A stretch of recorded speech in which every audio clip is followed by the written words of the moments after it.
Hey, what are you doing here? Oh, wait, is it time already? Oh, sorry, I must have lost track of time again. Is that time for review? Alright, let's go.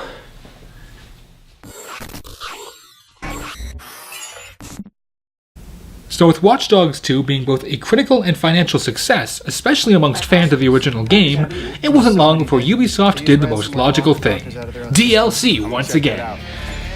That being said, how they hanging down, dudes? It's me, the Media Raptor, and welcome back to Watch Dogs Month here on the Media Raptor Reviews. Today, you guys, we're going to take a look at the second DLC made for Watch Dogs 2, Human Conditions. Now, if you're wondering why I'm not reviewing the first DLC for this game, well, technically, this would be the third, actually. The first DLC was the Zodiac Killer, which was only a small mission, which I don't really want to comment on because it was short, it was sweet, it was to the point, and it's just a fun little mission. In fact, most versions of the game now come with it for free. Second, the second DLC was the T-Bone Pack. And what do you want me to say about the T-Bone Pack? It's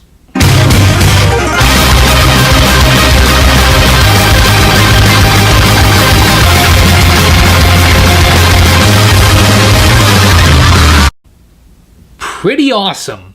So definitely get it if you have Watch Dogs 2 but you don't have it yet. But today, we're here to talk about the first major DLC, Human Conditions. As with Bad Blood, Human Conditions decides to continue the story of the characters of Watch Dogs, giving you new locations, new missions, new weapons, new items, new everything, just like a good DLC should. But this time, where with Bad Blood it was entirely one big 4-hour campaign, Human Conditions is broken up into 3 missions: Bad Medicine, Automata, and Caustic Process. Let's talk about each one as it is, starting with the first one, Bad Medicine. This mission is easily my favorite, as it tends to focus a lot more on medical corruption, with a group of Russian hackers actually locking an entire hospital out of their data and therefore using a cryptographic sort of virus to force them to pay. Essentially, they're blackmailing an entire hospital. So DedSec decides, that ain't cool, man, we're gonna go and help. And along the way, we meet a familiar face. I don't really believe in coincidence. So who the fuck are you? Yeah, this is Jody Chan from the first Watch Dogs. He was a great character in the first Watch Dogs, probably the second best character in the whole game, next to T-Bone. It's great to see him again. I feel like he was kind of underutilized in the first game, especially because he was often kind of cited as this really deadly hitman, but you never really got to see him do much in it. In this one, they give him a lot of stuff to do, and don't worry, he still has his old trademark attitude that is still fun to listen to. He has a lot of great lines in this. I want to change the terms of our relationship, knowing full well that you have little reason to trust me. I got zero reason to trust you, man. You crazy as hell.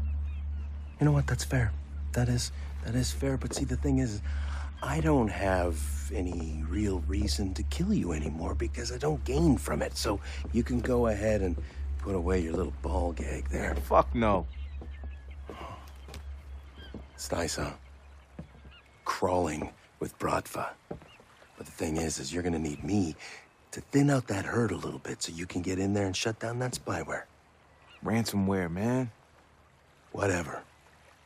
Here's how I figure it. I clip Anton, shut down the operation. It's a win-win. Your people are happy, my group's happy, everybody's happy. Well, except for Anton, of course, because he's dead. So Bad Medicine is a pretty short mission, to be honest. There's about 4 or 5 side missions which involve you driving around, taking out a bunch of bad guys, stealing some codes, then leading to the best part of the entire mission, where you have to go to a Bratva-controlled ship, take everyone down or sneak by, and ultimately finally stop this whole blackmail, blacklist. Stop this whole bad thing from happening. And we finally get to see just how ruthless Jordy can be. And I'm just going to let Marcus summarize my thoughts on that. It's downloading. Perfect. I'll go hack back into Anton's computer and get the fuck out of here.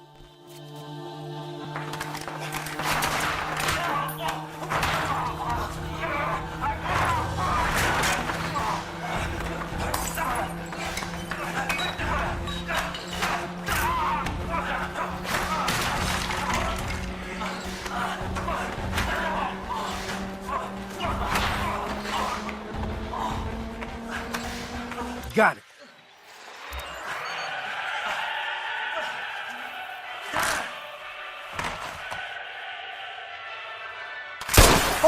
Holy fuck! Well said. So the first mission is awesome. It's a ton of fun, it provides you with a great experience, and especially if you've just finished the first Watch Dogs, it'll seem just like most of the other fun, awesome, entertaining missions. Then, there's Caustic Process, going from a great mission to an okay mission. This one, it actually has to deal with experimenting on homeless people, which that in and of itself sounds kind of interesting in a really backwards way. Don't get me wrong, I'm not saying we should mess with homeless people, they got enough problems as it is. But these pop-up medical centers are offering free healthcare and drugs, but unknowingly the homeless people are becoming infected with nanites. So who do we turn to?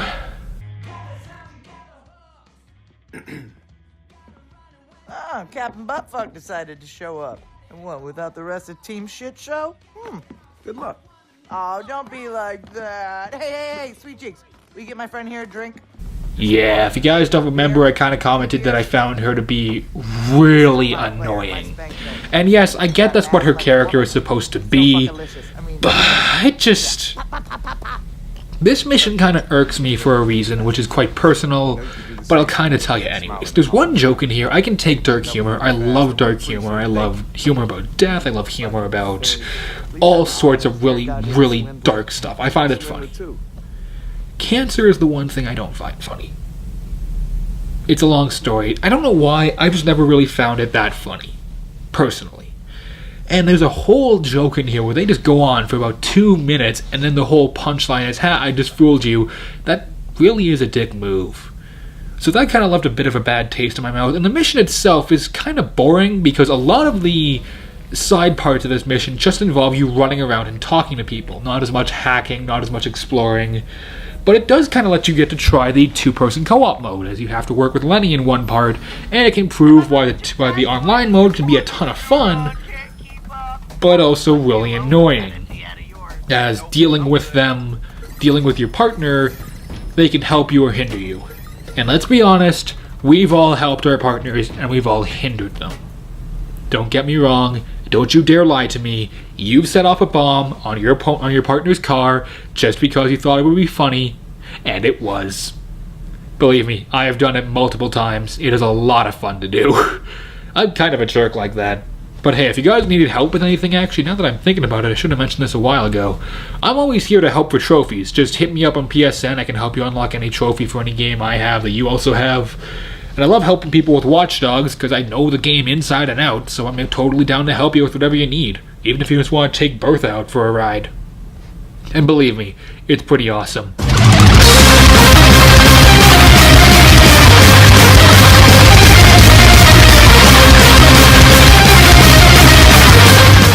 So cool.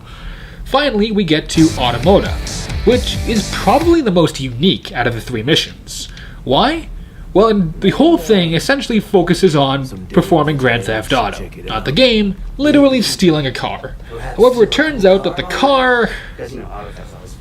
Well, this mission is so bizarre and so odd, I can only let the game itself explain to you what the deal with the car is. It's kind of ingenious and kind of disturbing. Take it away. So, Josh found something interesting in the car's algorithms. Yes. There's a decision-making algorithm. They call it a life score. They fucking call it a life score? A what? It's a method for deciding which lives to prioritize in case of an accident. Yeah? Yeah, you're gonna like this one. The car's onboard computer has direct access to Bloom's databases. It pulls up a score according to metrics Bloom sets. Employment, income, education, race, gender. Fuck. Let me guess. Me and Ray get into an accident, one of us on either side. I'm SOL because I'm a young black dude. Not quite. As you know, I'm persona non grata with Bloom. My life score is pretty damn low, so in that case, I'm SOL. But otherwise, yeah, you got the gist. Yeah, to put it simply, this car is racist. It will look at a person in the car and who it's going to collide with and essentially decide who is more important. And it tends to classify white people as more important. One thing I loved about Watch Dogs 2 was how they tackled racism very subtly, and they kind of touched about how sort of social standards are always changing, and how it often seems like the world is very much one way and we need to prove it isn't. Here I kind of feel like they went like, we did a good job being subtle and just kind of hinting most of the time. They were kind of blunt in a few parts in the original, in Watch Dogs 2.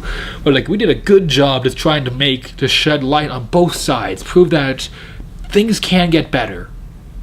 Let's be as blunt and hit you over the head as much as possible with this. Yeah, they just kind of do it like, you know what? Forget subtlety, let's just steal the car and have fun. And let me be honest, this car hacking scene is unfair, annoying, and it was so frustrating even to someone who is a master at this game. Okay, I'm not actually a master at this game, but this part was so unfair, and I'll get to why in a minute. But, blatant commentary or attempted humor aside, we do get an awesome moment in this entire mission, and it is easily one of Wrench's best moments. Where the hell were you the whole time I was working my ass off? Doing stuff. How's my hair? Lynn, can you give me a comb? No? Alright, fuck you. Oh no. Oh, we're in for a big one. Can you feel it growing in the south? How long have you been an actor? Oh, I'd say between 1 and 30 years, I guess. But aren't we all acting when you really get down to it? BAM! High chance of rain, people. High chance of rain. Make sure you wear your protection, okay?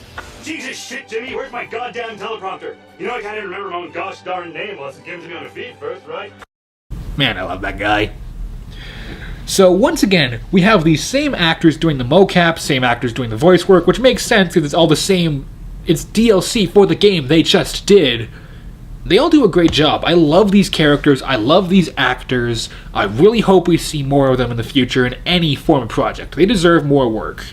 Wrench is still Wrench. Josh actually has a pretty good scene. I know I commented on the review about how he actually has Asperger's. I didn't know that until playing this DLC where they came right out and said it, but after looking at some of the footage beforehand, it should have been pretty obvious.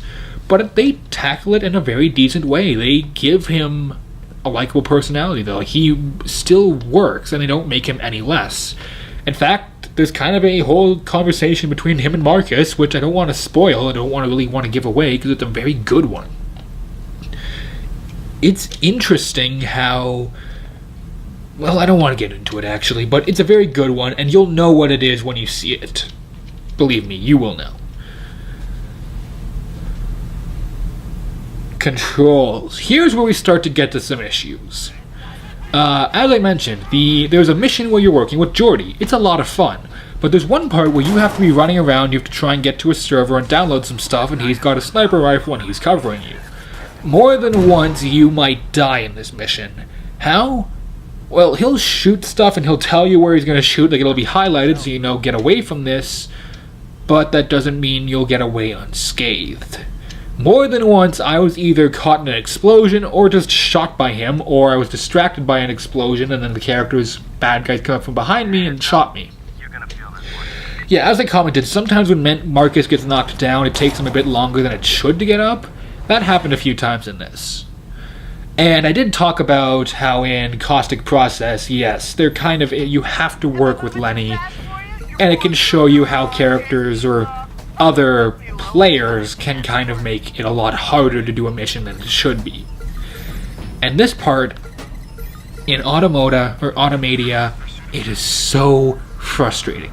Why? I love these puzzles. I genuinely do. I love these sort of like connection puzzles is what I like to call them.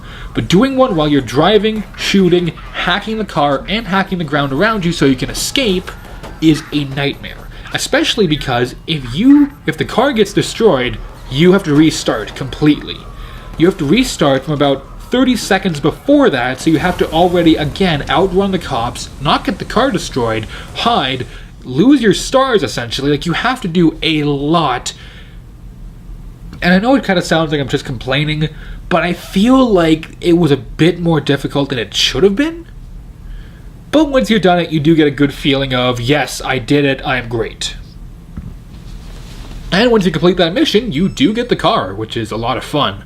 You can't customize it like the others, which is kind of sad, but still, it looks cool. It's a very fast car, and the car itself controls very well. It's a very steady car. When you turn it, it turns. When you stop, it stops.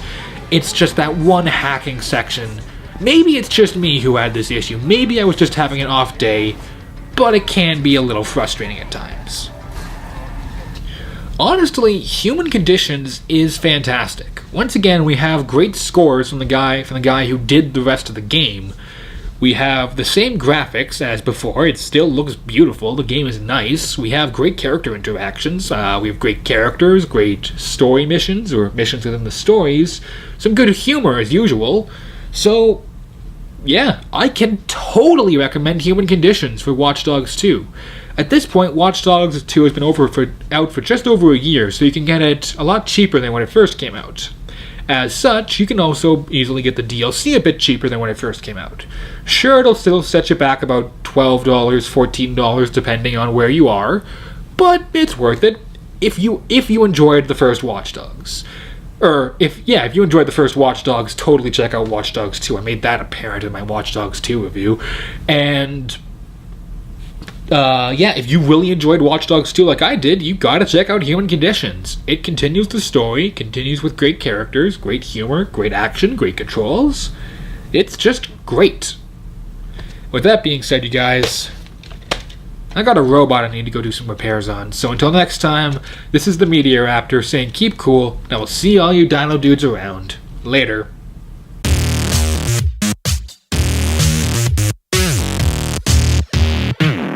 So with Watch Dogs 2 being both a critical and financial sex...